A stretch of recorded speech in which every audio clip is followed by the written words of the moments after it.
Hello, I'm Kerwin of Father Son Galaxy, And I am Nick Mielke from the SSW Network. and we are Star Wars trilogies. Tril-OGs. What a fun time to be together. Kerwin, it's so great to talk to you. I know we have had conversations before in the past, but this is a chance for us to kind of dig in a different way with this group of friends of ours. So we're going to get right into it. These first episodes are kind of our introductory, getting to know each other, telling the people that are going to watch what we're about. What was for you? What was the first Star Wars film you watched? What was that experience like? What do you remember about those earliest moments when the galaxy far, far away smacked you in the face? Yeah. Yeah. Now, my story is pretty interesting because A New Hope was not the first Star Wars film I saw. I did Okay. not see it in 1977. So my first, I couldn't find anyone to take me to the movie. Um, I was about 9 years old. So the first Star Wars movie I saw in the theaters was The Empire Strikes Back, and my sister-in-law took Hmm. me to see the movie, which was pretty cool. And to be honest with you, I have a very vague memory of going to see it. The only thing that I can tell you is I was shocked by the twist ending, Hmm. between Luke and Vader, and I didn't really believe what I was seeing. So I really didn't think much about it. But after that movie, I went home and I just tried to get as much information as I could about Star Wars, like reading Yep. any comics, magazines, books, newspaper articles, because I was really fascinated by it. And then I saw Star Wars: A New Hope Hmm. a year later. I saw it in 1981 when they re-released it under Episode 4. Yep. And then, okay, now I'm kind of understanding. I know I'm seeing it out of order, but I get now who the heroes and the villains are, and I understand what's happening, and that got me prepared for Return of the Jedi in 1983. And I remember everything about that movie. I remember Yes. the where I saw it. I remember who I saw it with. I remember the day I saw it. It was just one of the best events going to the cinema for me. So that's how I got started. That's incredible. Yeah, I did not see Star Wars in the theater also in 1977, partially because I was born in 1978, so I had just a little bit of an overlap there. But I saw the first Star Wars that I saw in a theater was Return of the Jedi, and it was in 1983. Of course, I was 5 years old, and I was right on that cusp of like I kind of remember some of this, but I think some of it is also part of like what my dad told me. My dad was the one that introduced me to Star Wars. He was a huge science fiction guy, Star Wars for sure, but also he was a big Star Trek guy. So I grew up with both, but I gravitated to Star Wars. But I saw Return of the Jedi at a drive-in movie theater in Central Illinois, where I lived at that point in my life. Um, and I do remember vaguely parts of that. I don't remember all the specifics of the movie and the first time I saw an Ewok or anything like that. But then for me, kind of like you, what I got exposed to initially and remember, which fueled then everything else. We had the recorded, they were on Betamax, if I'm not mistaken, when it was on HBO. And we absolutely wore those tapes out. We just watched them over and over again to the point where I even have this weird, like, and I think about this all the time, and I don't know if I've ever talked about it on any of our shows. I feel like I have this weird version of the Mandela effect in New Hope. The first time I saw it on VHS, on whatever, in my mind as a kid, when Leia comes and puts the blanket over Luke's shoulders after they've escaped the Death Star and Obi-Wan's dead and he's so sad and he's so despondent, in my mind, and I don't know where this comes from or what it says about me, mentally and psychologically, in my mind when I was a kid, he was drenched in blood. Like they had just gone through this huge battle and she's covering him up and he's got these wounds and all this kind of stuff. And then one day when I saw it, like when I was a teenager and the light bulb, I was like, why did I always imagine it like that? Like I have no idea why my brain told me that that was what I was seeing as a little kid, those first times I saw those movies, but they obviously had an impact. And it was not as much for the comic books as it was, for me as it was for you. But everything about those experiences and everything about seeing those movies when I was a kid just permeated my brain. And like you, I had to dig into what I could find. And it was the records, it was the storybook records where R2D2 played the sound and it turned, it was the blueprint books, it was the art books, like anything I could get my hands on was absolutely, something that tied me into it. I love that we both have the family connection. You said you went to see with your sister-in-law. My dad was the one that introduced me to that. So there's something for us, and you and I are dads, and we've talked a lot about that over the course of our shows and interactions. So I love the family connection that we have with Star Wars. Um, what are some of those other core earliest memories for you when it comes to Star Wars? Obviously, mine is very weird with Luke not being covered in blood. But what are some other things that stand out from your earliest Star Wars days? That's interesting because I'm trying to figure out exactly how I even knew about Star Wars because Hmm. my family didn't go to the movies. Right. So I've never had the experience of going to see a movie with my dad. Um, but the only thing I can think of is television because I watched a lot of TV Hmm. back in the day. So I must have saw something, a TV commercial or the trailer or whatever. And it looks like something I've never seen before. It looked very unusual. Something taking place in space. Like, okay, yeah, this is awesome to me. And I really had to go back and just you know find whatever I can find about what this film is about. Why was I so interested in seeing it? And then the look of Darth Vader, with the Hmm. mask and everything, like all of that just fascinated me. Um, but yeah, as a kid, your mind is going through a lot of things. I don't know. Like I said, I'm sitting at home, and maybe it just came on the television. Hmm. But yeah, it took a few years for me to try to piece it all together for me. But that would be the earliest memory for me. But what I can tell you is I do recall that NPR had the radio drama, Yes. which I thought was awesome. Hmm. And I think I saw the radio. Not sure when the radio drama came out, maybe 1981. So I might have seen the first two films already, but just to hear it on the radio, Hmm. which is something that was incredible. I never experienced anything like that before, and I think that was a great help for me to understand the lore and the science behind the Hmm. saga. Without a doubt. Well, and I Yeah, see you've got a couple of figures on the shelf behind you, so I'm yeah, going to take us into another little origin story question. yep, Did you have the toys? What did you have in those early days that yeah. is part of the key toy memory? Then I'm going to ask another collectible question, but y- toy wise in Sure. the early days, what did you have? Yeah, I'm gonna tell you, Nick. When I finally got things together and understood what Star Wars was about in 1983, I was a teenager, so I Hmm. think I was out of that toy phase, Fair. and I never had a toy. I Yep. never had a toy until now. Sure. I'm a grown man now. Now I'm collecting these action figures, but I didn't have any at the beginning. So to me, it was just books. It Hmm. was the soundtracks. And that was it. And then as I got older and started collecting video discs and VHS, that was Yep. always in my rotation, no matter what the medium was, whether it was Hmm. VHS. I never had the not the Blu-ray, the laser disc. The I never laser had a disc. laser Yep. disc but I had the VHS, and it came out. They kept you They know kept doing it.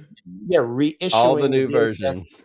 and I'm thinking, okay, well, there's something new about it, and it really is nothing new about it. That's right. It's all a But part of keeping it going. except the packaging, like they'll give you a new package, and you're thinking, That's oh, right. okay, this is something new, And but I'm it's the the same. sucker that was buying every one of them. So Well, so was I. well, You and know, and that hasn't really changed because you yeah, mentioned Laserdisc. I never did have a Laserdisc player.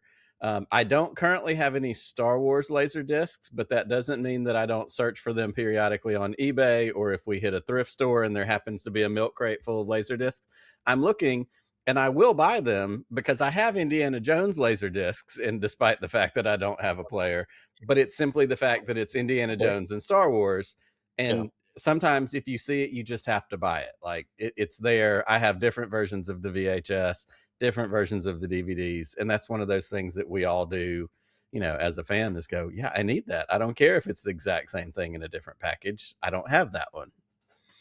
It's yeah. like Yeah. Pokemon for adult nerds. You have to collect them all. You have to collect it, even if you have it already. You just have to keep collecting. Yeah. So I spent a lot of money just buying the same movies over and over, and finally got to Blu-ray. But I can see behind you that you have a great Star Wars collection of little trinkets or toys. Like, is there anything back there that you would say is your most favorite, or So something that says something I about love you? this question. I get asked this question periodically when I do shows, or if I, luckily, usually if I'm a guest on someone else's show.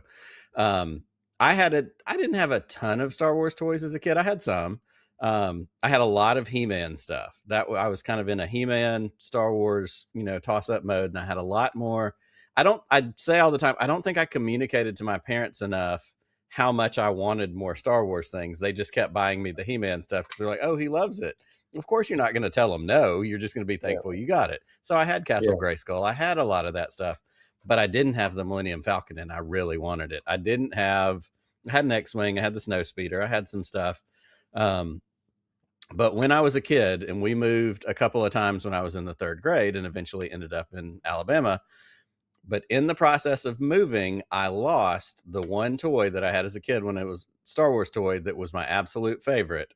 And of course, as we do when we grow up and through the magic of eBay, we can retrack down, we can refine those things. So for me, it was the Han Solo blaster. And this is the Return of the Jedi labeled one. They made them for Nice. Empire and for Star Wars.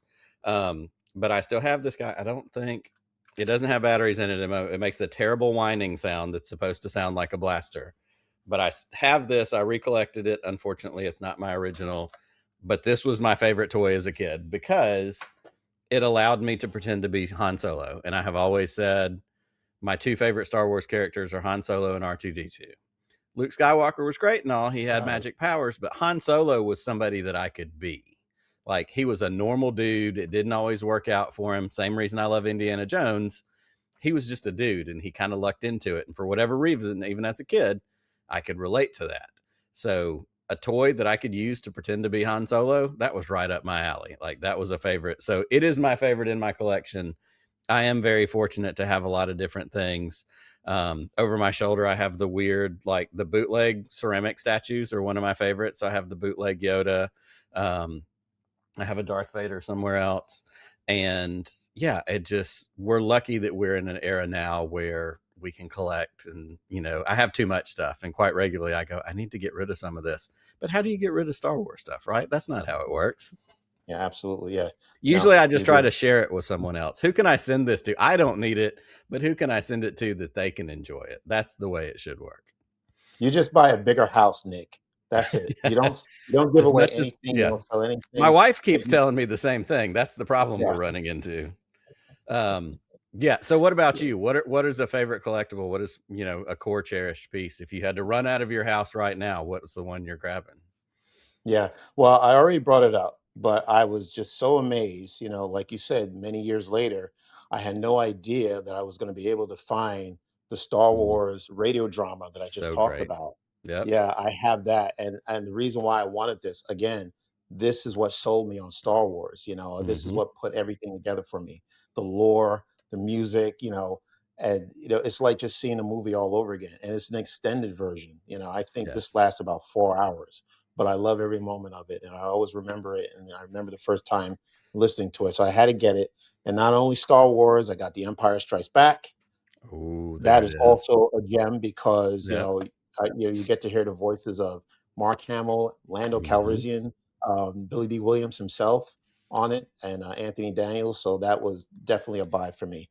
I only have the first two films. I don't have Return of the Jedi yet. I mean, that's a little more difficult to find, Sure. but those are the two that I remember from my childhood. So Those are fantastic. And if I'm being honest, it has already inspired me. I know this week I'm going to be looking for the digital versions of those so that I can listen to them while I'm at work and while I'm commuting and dealing with the ins and outs of being in the car this week, because every time they come up, it makes me go, oh yeah, that was a mhm. whole other division, because we have everything. We have the holiday special, we have the movies, we have the Ewoks cartoon. There's so many different branches in this Star Wars thing that we got in those early days, books, comics, all the things. And that's one of those ones that I feel like I forget about and I don't give enough attention to. So you've inspired me this week to reintroduce myself to those radio dramas.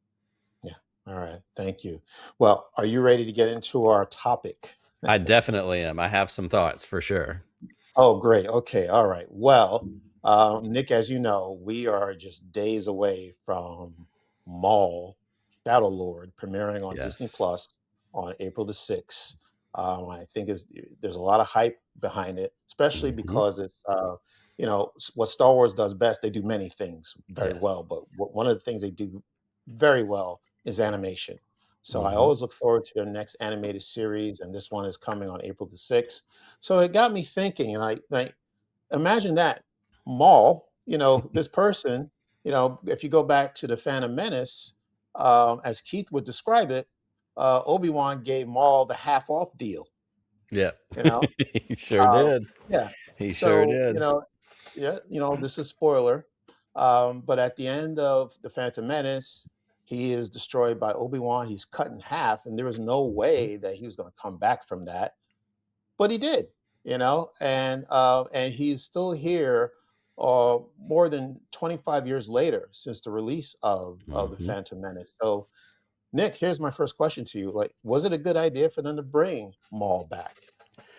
I absolutely think it was a good idea for them to bring Maul back. And I will say, and like you borrowed a line from Keith, I'm going to borrow a line from our good friend Corey Forrester, the comedian who's been on our show. He said, when we were kids, Darth Vader was the scariest thing we had ever seen. And then Maul shows up, and this guy literally looks like the devil. So, like, Star Yes. Wars ratcheted it up early on in 1999 when we get Phantom Menace. And he didn't have a lot to say, but he did a lot, and he was compelling even in that little bit. And so when he died, I remember watching Phantom Menace, and of course I had mixed emotions at the time, but I kind of felt like, ooh, that was a wasted opportunity. So when he shows back up, I- and I don't think it hit me at the time he showed back up. I watched Clone Wars late. I kind of came back to, bringing Maul back into my Star Wars universe later than when it actually happened.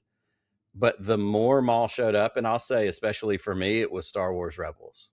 When Maul shows up in Rebels, because Rebels is one of my top favorite Star Wars things of all time, that was when I just went, there's something really good here. And it continued to grow. And we get Clone Wars season 7 and the stuff in that last arc of Clone Wars.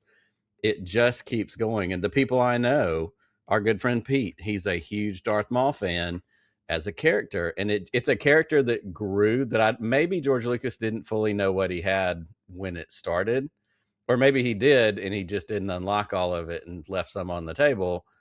But the fact that Maul has continued to come back and show up to me has been a boon for all of us as Star Wars fans to get to continue to engage with this character Yeah. because of the layers that are in there. Yeah, I think the best written stories from Star Wars have featured Maul in it. And I don't know Hmm. if it maybe has to do with, maybe writers have so much fun writing for villains, it's because that's their way, these writers can show evil and put it on the Right. page. Like how can anybody be this evil? But it's just so much fun to write it. Hmm. Yeah, absolutely. I agree with you with the arc in Star Wars Rebels when he's using Ezra to get to Malachor, and try to Hmm. get the Sith Chron. It was fantastic, and it led to that epic battle between Ahsoka and Darth Vader, which to me Yes. is like the one of the best things I've ever seen on any screen. Like Hmm. big screen, little screen, it was just amazing. And then here comes Siege of Mandalore, that Yep. four-part series of the Clone Wars that ended Yep. season 7, I believe. Another excellent that could have been a film, you know? Yes. Yeah. And Yeah, I think something that I think is so special about this character is we get Maul early on in Phantom Menace. He's the apprentice, he's the henchman, he dies. What we know about people like Palpatine, who I know we're going to talk about coming up here in a little bit, like yeah, apprentices are disposable in this galaxy. If you have this rule of two situation, if your guy's out, he's out. So then Maul realizes, I love the character development for me of Maul is he's discarded, he's not looked for, he becomes this whole other thing, but everything about Maul's entire existence is solely consumed by Obi-Wan Kenobi. And that's yeah, what makes this character so compelling to me. Everything he did, obviously what we see in Rebels, the way that plays out, but the way they also circle back to it. One of my favorite parts of that Clone Wars arc in Clone Wars season 7 is when he's in the sewer and he comes through the thing, and it's kind of the reveal, and Ahsoka's there, and his line is, "Why are you here? It wasn't supposed to be her." He's looking for Kenobi. That's the whole thing. He's singing, and of course we have the big dramatic yell in the desert, Kenobi, like just all of that. But this is a character who realized the state of the world, where he was, what his status was, and he turned every bit of that rage into, this is the guy that did it to me. And to me, that makes him such a compelling character. And it's part of why, like, I can't wait to see what they do with that in this series that's coming up, because we know it's going to have to fit in somewhere before Rebels. It's going to have to fit in to this timeline in a different place. But at the end of the day, yeah, he ran crime syndicates and he did these other things, but everything he did was driven by his rage for Obi-Wan Kenobi, which makes him truly fascinating to me as a character. Mm. Yeah, one of the important things to me is, if you're going to bring back a character from the dead, you want to know, okay, well, how do we bring Right. them back? Mm-hmm. And then the next question is why? Why do Yep. we need them back? And I think the answers to those two questions are just amazing. I mean, you know, it's just rage. Yep. Like you said, that's his fuel. All he needed to say was, "I need revenge." It was revenge on Mm-hmm. Sidious, revenge on Obi-Wan. That kept him going. Yep. And because of he has that background with Mother Talzin and the Night Sisters about the Right. magic, helping restore his body and his frame of mind and everything else. That sold me on it. I absolutely see how this man can be so angry and just Mm-hmm. continue to live the rest of his life just He seeking refuses to revenge. die because That's he's so all he mad. cares. That's Yep. that's all he wants. And then you have to say, okay, well, what do we do to, we got to give him something to do. Mm-hmm. And that's why it succeeded so well. Is there's Yep. always something he can do whenever he is in a scene. He just lights it up. He elevates it. You can't take your eyes off of him, and you're just looking to see what's next until that very end, like you said on Tatooine, when he had that final battle with Obi-Wan, and then the person that he finally got to meet, you know, just took him and out it in and a at the end matter of of the day, seconds. the Yeah, end of the day, it still doesn't work out, and yeah, it makes me chuckle because I'm I'm affected in this moment as we discuss this by a line from the Smashing Pumpkins where they say, "Despite all my rage, I'm still just a rat in a cage." And at yeah, the end of the day, that's Darth Maul. He has all the anger, he does all the things, he runs all the crime syndicates, but at the end of the day, his rage is what took him out, because he was blinded by the one thing he couldn't see, and it was that he couldn't do it. exactly. Well, I mean, I'm looking forward to it. I know you are looking Absolutely forward am. to seeing Absolutely the am. new Maul series to see what he's going to be up to. But he is not the only character in Star Wars that has come It's back from the true. dead. And we have to admit, some of them, for me, I can only speak for myself. Some of them work, some of them didn't. Okay, so Sure. let's talk about Emperor Palpatine. So just to remind everyone, what happened to Yep. Darth Sidious at the end of Episode 6. He was picked up by Darth Vader and thrown down a reactor core. So, okay, well, we know he's not going to come back from Yeah. that. And not only that, the planet that he was on, the Death Star exploded. Everything goes So, boom. Yep. yeah, he's not coming back. He's not coming back. However, in Surprise, surprise. Episode 9, The Rise of Skywalker, you know, somehow Palpatine returned. What'd you think of the Emperor's return in The Rise of Skywalker? So I'm going to give you, and we live in a very, we live in a Star Wars culture where there's a lot of opinions. They go back and forth. Sometimes people are a little more worked up than they need to be. This, I'm not even going to say this is a hot take, because there's probably 50% of the people out there that agree with me. I think it's fantastic. And I'm looking at you, everybody who's listening, everybody who's watching. Everything I have known about Emperor Palpatine from the 80s, from the expanded universe, from Star Wars Battlefront 2, this dude's whole thing, we see it in the prequels, he's trying to figure out how to live forever. He's trying to cheat death. It's everything that we were to understand that Emperor Palpatine was. Contingency upon contingency. Like I said, Star Wars Battlefront 2, we've got the face in the robot that's his consciousness giving orders, and Operation Cinder and all these other things. It makes all the sense in the world to me that if we're going to circle through to the 9th movie, the last of what we were told, this is the last of this huge saga, of course he has to be the big bad. He has to still be present. Can we take issue with the fact that they kind of announced it in Fortnite with an announcement from a thing in a video game, and then we get the line from Charlie from Lost who says somehow Palpatine returned and everybody's mad? Yeah, we can take issue with that. But at the end of the day, this is who I understood Emperor Palpatine to be from the time I was a kid. He was the guy that was going to do anything to win and anything to survive. It makes all the sense in the world to me that we use this as that ultimate big bad in this movie. A lot of Yeah. people disagree with me. Yeah. Well, I can understand what you're saying. Yes, I do agree with you. Yes, Palpatine was trying to find ways for him to Mm-hmm. live forever. Yep. I think the execution of it in the film, Sure. The Rise of Skywalker, was not very good at all. I don't Sure. think the writers did a very good explanation explaining how Mm-hmm. he came back.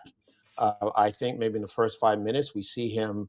Even the visuals made no sense to me Right. because he's just hanging from this machine like like he needs this machine to survive.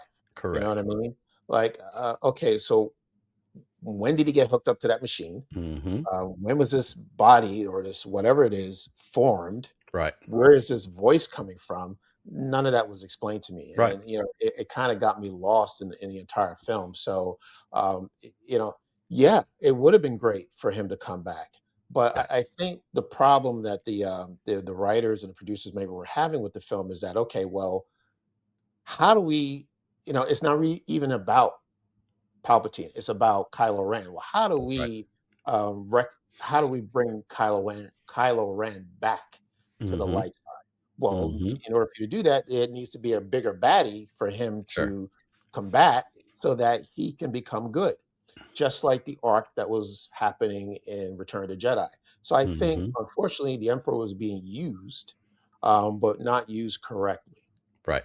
And I think I wholeheartedly agree with you on that. And I think that something that I have said many times, and we've got some friends within this little Tril-OGs collective of ours who feel more strongly in a negative way about Rise of Skywalker than I do. Um, the thing I've always said about Rise of Skywalker is I feel like it suffered from a similar fate that I felt like the final season of Game of Thrones did. It wasn't what was in it, it was how much they rushed trying to get it all done. I know that Star Wars is big on trilogies, but if they had taken Rise of Skywalker and made it 2 movies like they did with the last Harry Potter book and last of many other things, Yeah. and gave some of those story beats time to breathe and do the things like you're talking about, explain farther, give us, okay, part of it was cloning, part of it was dark magic, as Charlie from Lost again says, dark magic, Sith, things that only the Sith understood.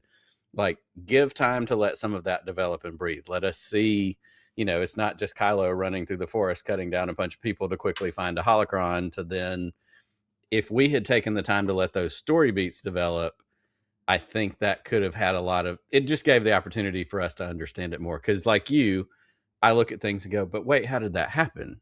And in the moment I was going, wait, what? But then we play catch up. We do a lot of post game evaluation.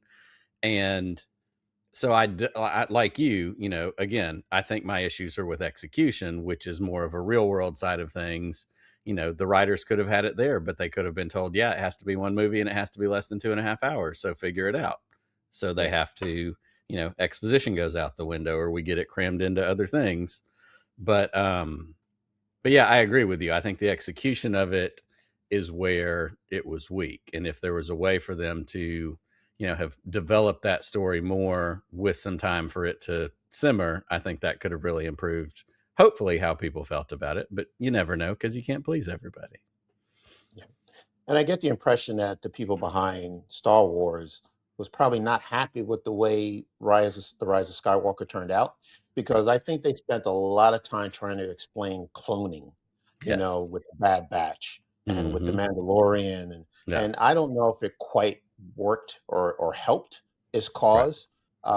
But look, hey, you know, we can move on. I know there are actually two other That's right. characters that I wanted to talk to you about. So this one is very interesting. So this is Asajj Ventress. Okay. Okay. Now, if you read the book, called Star Wars Dark Disciple by Christy Golden. It's one of my favorite Star Wars books, and Mhm.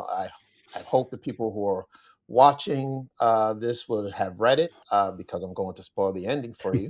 So obviously, this character dies at the end of their story with a lightsaber blade, and so Obi-Wan and Quinlan Voss takes the body to Dathomir, or where she's from, and they put her in a watery grave. All right, so that was the end of her story. Now, a couple of years ago, season 3 of The Bad Batch, we see this trailer, and then all of a sudden, Asajj Ventress is in the trailer. Like, Yep. oh, well, okay, well, when did this happen? And then when we watched Mhm. the actual episode, they didn't explain why she came back. And we didn't find out until almost, well, over a year later, how she came back. Right. And I don't know if you saw Tales of the Underworld, but it started off where the book ended. Mhm. Quinlan and Obi-Wan are taking her back to Dathomir, put her in a grave, and then within less than 30 seconds, she wakes up and then Poof. she walks out. It was Yep. like, okay. Uh, I don't know if you saw Tales of the Underworld, Nick, but what did you think of that? Was So that I did, and this is going to be one of those things where I fall down on some of my more modern Star Wars, homework and assignments. Asajj Ventress is a character that I am very kind of peripherally aware of and connected to. Pete and I have a joke on our show about how we want to read books, but we don't read books, and we make fun of Chris because of comics. But so I have not read Dark Disciple. So this is a character, like, I understand the big beats of it because, of course, being a part of the fandom, I hear the conversations and when things like that happen. But it's one that I don't really fully know or understand. Certainly not enough to have an opinion in. I take that back. I have opinions about everything. Um, my opinion is it's certainly a compelling character, and it's one that I see a lot of people get really excited about. Our friend Katrina is always looking for, an Asajj, recognition month or something like that.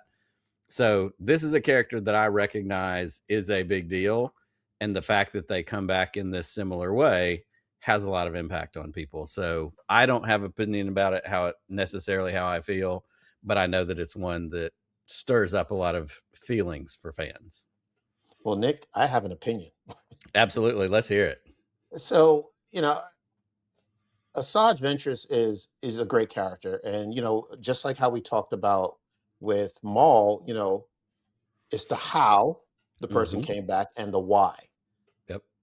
I think she deserved a better how, just waking up out of her deep sleep or Sure. whatever it was, even though it was magic, just opening her eyes and just walking out of the water, and just now she's back and she has this life form, and the everything is she's flesh and bone Yep. all over again. Hmm. It just happened too quickly. And then the why, I mean, I believe it was maybe a 15-minute episode or 3 or 4 episodes of her character arc, and I honestly don't remember any of it because I don't think it was compelling enough for me Sure. to retain. Hmm. So how and the why to me fell short. Right. And I think she is a much better character, and she deserved a better return if that was a plan. And then the other Yeah. part of that too is, Nick, that we had to wait a year after she returned to find out how she returned. And Right. I think that was also a Hmm. factor that, okay, well, you're telling the story backwards. Why don't you Right. tell us how she returned first and then give us the reason why she returned? But Hmm. it didn't work out that way for me. It didn't make sense. And I think that's interesting because that also feeds a little bit into maybe some of the classic Lucasfilm versions of storytelling. We get Star Wars in 1977. Ultimately, it becomes episode 4. We get the story ongoing. We get the backstory, 20 years later in 1999 when we get the prequels. And so while it is frustrating for us as fans, it also feels a little like that's kind of Star Wars to be like, yeah, here they are. Maybe you'll find out one day how that happened, or maybe you won't. Mhm. They tend to do a lot of show don't tell. The character shows up, and we may or may not tell you about it later on. That's a very good point. It's not my style of writing. Correct. and it's not Yeah. for everybody. But you are absolutely right. You Yeah. know, they'll, Well, and I'm you a know, question asker, so I'm with you. sure, I wanna know. Tell me. exactly, That's part of why, as a Star Wars fans, all the behind the scenes stuff is some of my favorite stuff of all time. The documentaries, how it was made, the creature shop things, like, I love this thing that I'm so consumed with, but also tell me how you did it. I wanna know the stories. I wanna know the who didn't they cast. I wanna know what did Ryan Johnson go through sitting in his little cottage out back writing the movie, and, like, so, yeah, I'm with you. Like, it's not my chosen method, but at some point I've had to make peace with going, yeah, if they don't wanna tell me, they may not tell me. yeah.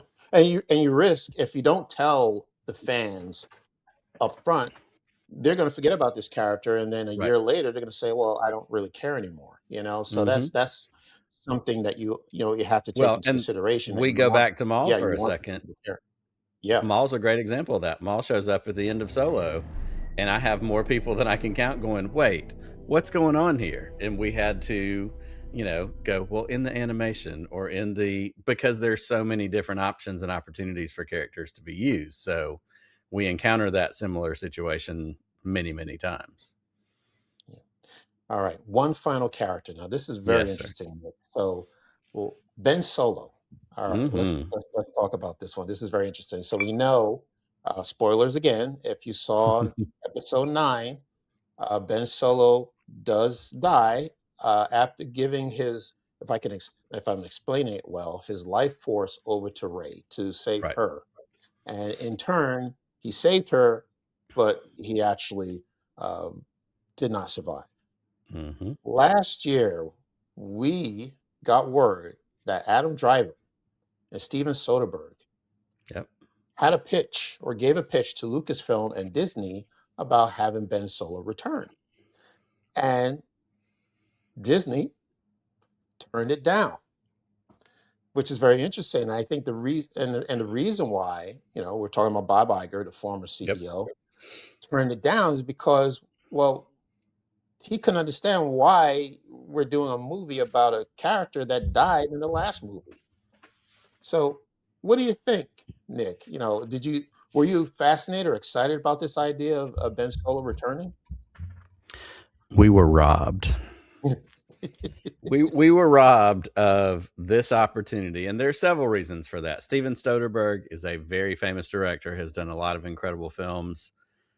Adam Driver, Adam Driver is one of those. He's kind of an anomaly in, like, he does some big blockbustery. I mean, he did Star Wars. He was Kylo Ren for 3 movies, but he's also a very art house movie act. Like, if he was into this, and if the stories and everything we have heard where he was this interested in doing it, this tells me this was something special, because Adam Driver is not the guy to me that's going to go, sure, I'll do 7 more of these movies to pad my bank account. Like, he's a guy that goes, all right, I'm done, I want to go do something else, and he means it. So the fact that Steven Soderbergh and Adam Driver were at this point with this thing tells me there was a story there that was really compelling. And I hate that we don't get that story, at least at this point. Um, could I have made sense of it and made it work? Of course I could. I'm a Star Wars fan. If you tell me it's Star Wars and it's available to watch, I'm going to watch it, whether it's at the theater, Disney Plus, on my phone, wherever it is. So you don't have to sell me on another Star Wars story. But what makes this one compelling is the people involved and the motivation behind telling that story. And that might have been something that could have potentially offered a little post Rise of Skywalker healing to some fans like us who want to know more, who want to dig deeper into it, and are not just going for the popcorn and the, oh, I saw that Star Wars thing. Yeah, this one stings a little bit, if I'm being honest. Yeah, yeah, I agree with you, Nick. I never got the impression that Adam Driver liked playing Ben Solo, Kylo Right. Ren. I guess maybe that's just his personality. Like, he doesn't seem like a very excitable person. He Sure. doesn't say, you know, I love this character. I would love to play this Hmm. character even more. But and it is interesting that if he was that excited, even if he did feel that way, that I don't want to Right. play Ben Solo anymore, but comes back years later and says, "Hey, I got a good pitch, and Hmm. I'm on board," then that's a, you know, a Right. green light to say, "Oh, well, if Adam Driver is interested, then we must do this." Yeah. But you know what? I don't blame Adam Driver. I don't blame Soderbergh. I don't blame Bob Iger for turning it down. I blame J.J. Abrams, Yeah. and I'll tell you why. Somebody, JJ, he's a producer, the writer, the director. Someone made the decision that they were going to kill Kylo Ren off at the end of The Rise of Skywalker. And I think that if they really felt that this character had more to give us and more to do, they would have chosen differently.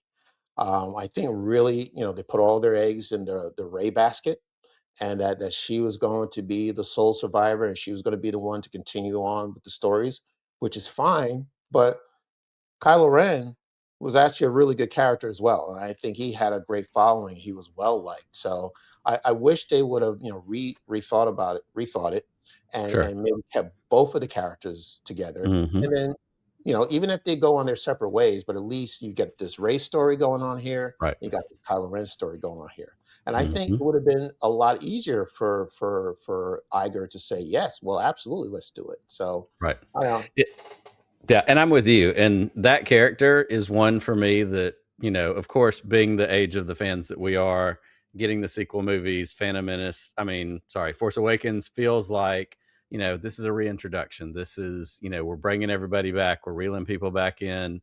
Um, what's his name? Gosh, I can't forget in the beginning of Force Awakens when he's talking to Poe, he says, this is going to begin to set things right. Yeah, That's how Laura that Santenna. yeah, Lor Mhm. Santeca, that's right.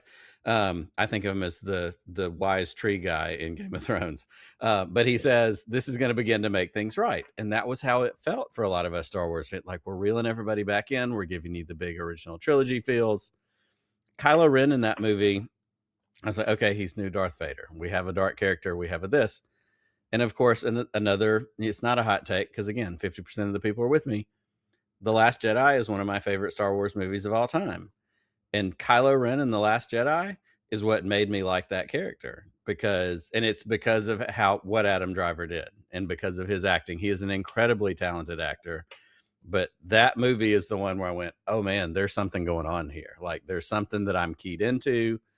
It's the way he did it. It's the torment. It's everything else that goes with that movie, which again makes that movie so good to me. But it's one of those things where I look at it and I go, this is really good. So like you said, when we get, this story all these years later, these are the guys that are in. If Adam Driver's in, like there it means something. I take that man's word and his choices and the other things he's done to a face value point where I go, wow, that's something good. I wish we could see that. Well, we now have new Lucasfilm presidents. Yes. We also have a new CEO for Disney.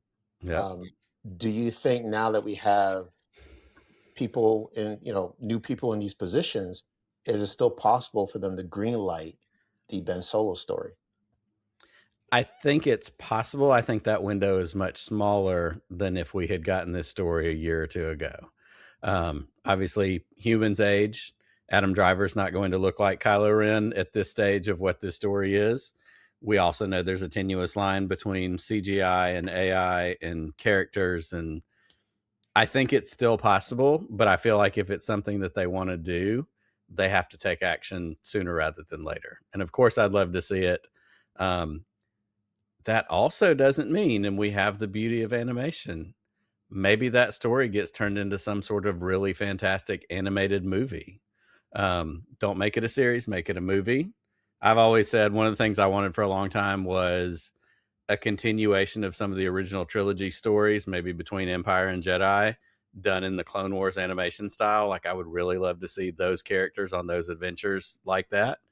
Maybe there's something in animation that could be done, like I said, as a movie, not a series, that hit some of these beats. Maybe I don't want to say a little more mature because we get into that weird in between of, people saying, oh, we need a R-rated Star Wars, or we don't. But also, we've watched the Maul trailer, and in the Maul trailer, people are being stabbed through the chest with lightsabers and cut in half.